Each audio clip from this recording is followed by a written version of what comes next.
Hey, you! Yeah, you, sitting next to that woman. Get to the back of the bus. I think he means you.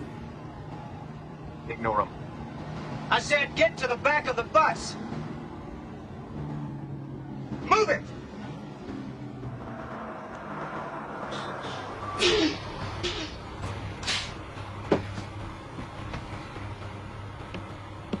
Did you hear me, boy? I said get to the back of the bus where the coloreds belong. You go drive the bus and I'll sit where I please. What? You go drive the bus and I'll sit where I please. Regulations forbid segregation on any Army transportation. Now what are you, some kind of nigger attorney or I'm something? a serving officer in the United States Army. Well, I don't give a hot damn. Now this is my bus. You heard me the first time. I'm not moving from the seat. You know the regulations as well as I do. So go drive the bus. Well, I guess I know my regulations. I hope the nigger thinks he can sit anywhere he pleases. I'll show him.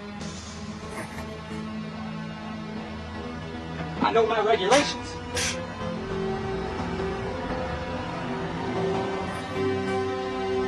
This is one damn nigga that's gonna get what he deserves. Regulations or no regulations, no nigga's gonna come down here and tell me how to run my bus.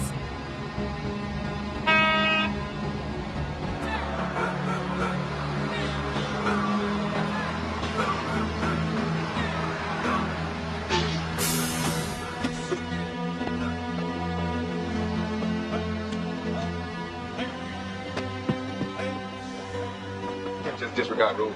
2 weeks ago, a colored GI got shot in North Carolina for refusing to move to the back of the bus. Yeah, I heard.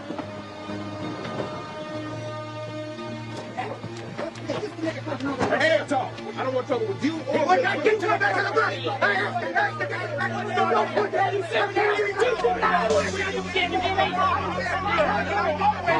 where I please! You better come with us, see the duty officer, Lieutenant. Okay, bro.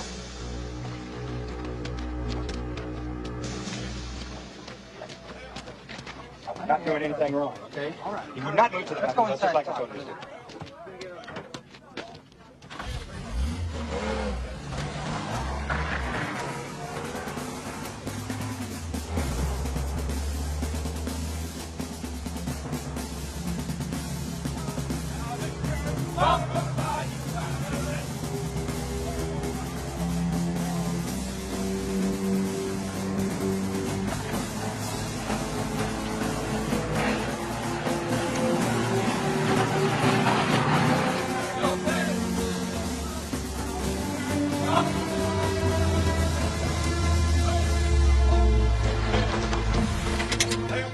Come on, boy. Lieutenant. Whatever you say, sunshine. Is this the nigger, Lieutenant? Uh-huh, ain't this a piece of work? Well, Mr. Nigger, you in big, big trouble now, boy. Call me nigga again, and I'll break you in two.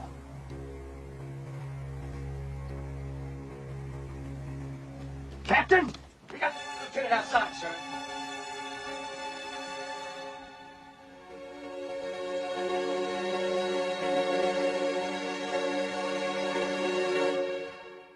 I have a foot in the door of the club.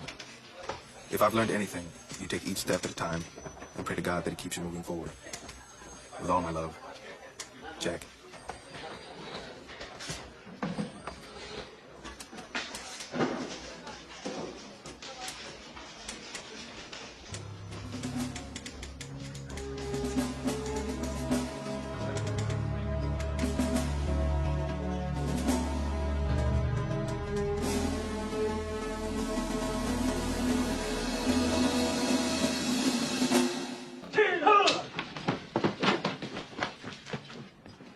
At ease.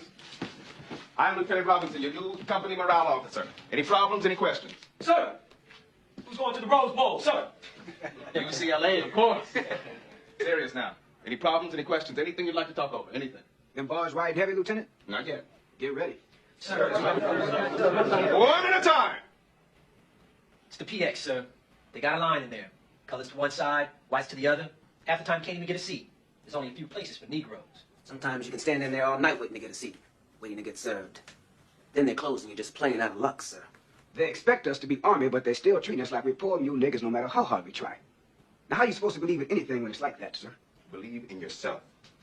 Dig down deep and find out who you are, what you are. You're not going to get self-respect from me, from your mother, and especially from the Army. It's here. I'll look into your problems men immediately. Good afternoon. Carry on.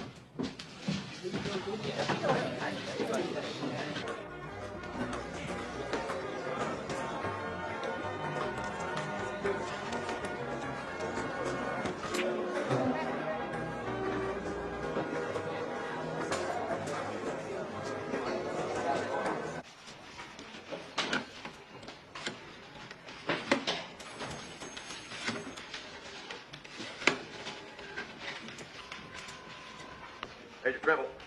Hello, sir. This is Lieutenant Robinson, Provisional Trucks. I'd like some information regarding facilities at PX. Oh, fire away, Lieutenant. Is racial segregation official policy or merely custom? Well, it's a little of both, I suppose. Would you clarify that, sir? Sure thing, Lieutenant. Come on by the office.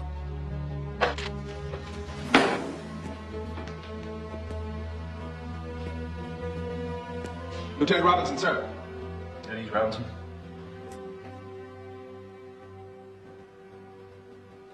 You might have noticed that I'm not laughing, mister. Sir, with all due respect, the issue is policy, not the color of my skin. Yeah.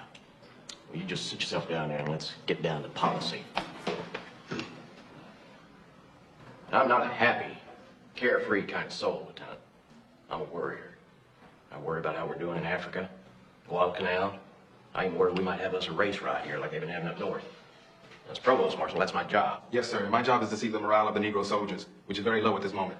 An adjustment in the PX seating might shift that around. Adjustments and shifting may create a morale problem among the white troops. Now, you expect me to start making impossible choices? No, sir, I expect nothing. I'm requesting an effort to change something very unfair. Unfair? Yes, sir. The Negro troops are prepared to fight and die just like white troops. If they're going to die like whites, they might as well eat like them. In a perfect world. But now, this ain't a perfect world, is it? And my advice to you is to leave this matter alone. Don't go mixing things up, making them worse than they already are. You are dismissed.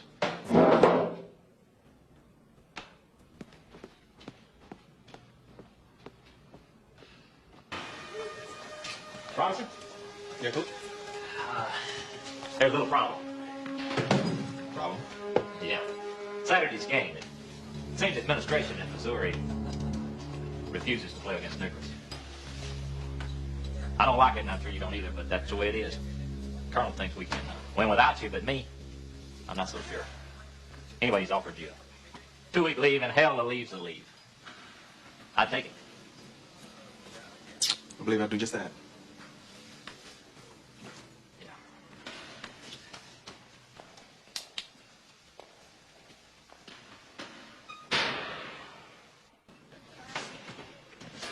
What's going on, Robinson? You quitting the team? Yeah, Coach. That was one game. We got a whole schedule ahead of us. Can you guarantee it won't happen again? No. I don't think I can. Okay.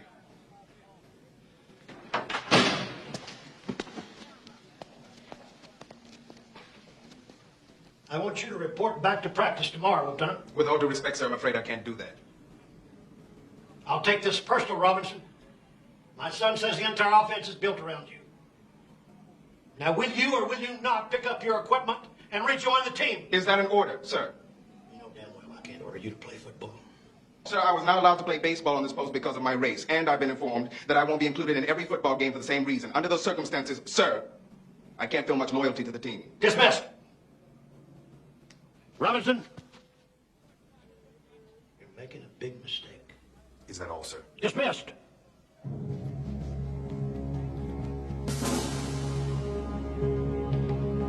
Officers of the court, this is a very simple case. The charges are the only area of confusion. You see, Lieutenant Robinson is charged with insubordination, with willful disobedience to a direct order. The charges should read overt discrimination, disrespect to an officer, unlawful detention and harassment. Lieutenant Robinson should be sitting on the other side of this courtroom. The case is simple, but the charges are ludicrous. And I ask the court, after they hear all the facts, to find Lieutenant Robinson not guilty of all charges and specifications.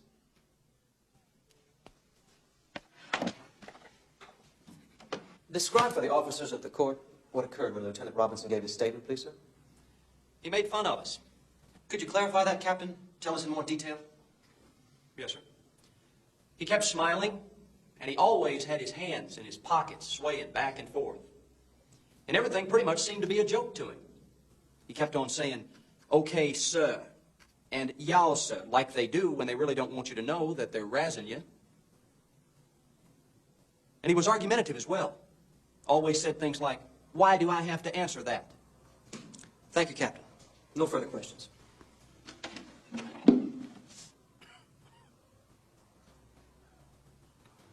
You said they, like they do when they are razzing you. What do you mean when you say they? You know what I mean. No, I don't. You see, I can't read your mind. Now, who do you mean when you say they? Negroes. Negroes? Don't you mean niggers, Captain? Objection. Counsel is leading the witness. I am attempting to demonstrate a highly prejudicial state I exists will despite say the the following and not repeat myself. You, Lieutenant Klein, are no more Clarence Darrow than the trial judge advocate is William Jennings Bryan. This is a general court-martial, and I will have no grandstand efforts as long as I am president of this court. Have I made myself clear? Yes, sir. Yes, sir.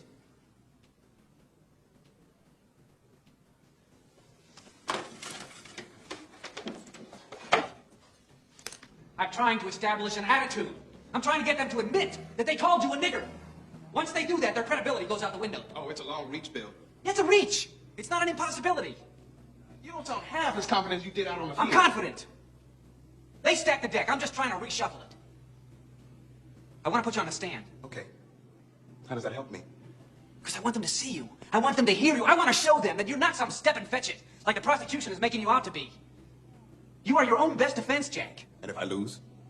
Lose? Yeah, lose. Stockade time, dishonorable discharge, maybe a general discharge, I don't know. Either way, you're finished. Yeah, there goes my future. Yeah, there it goes. But I'm not gonna let that happen. Where are you going? Gonna touch on plate. Lieutenant Robinson is one of the finest young officers it's ever been my privilege to command.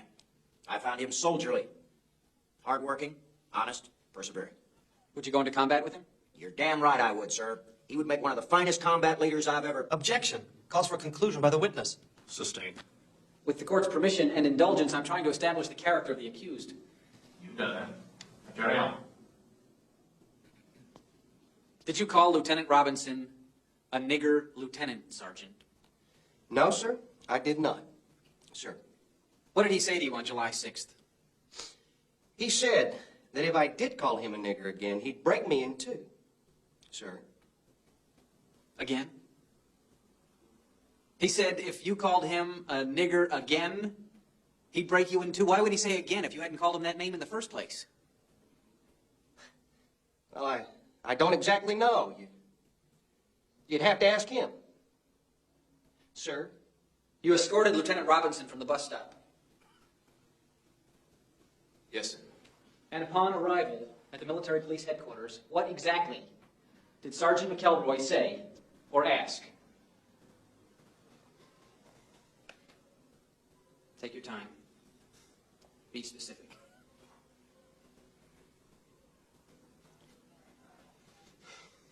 Yes, sir.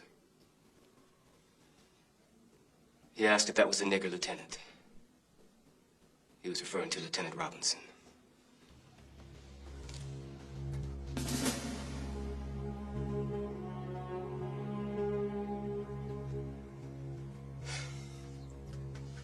There'll be a 20-minute recess. Charge 1, insubordination, not guilty. Charge 2, willful disobedience of a direct order, not guilty. This court is adjourned.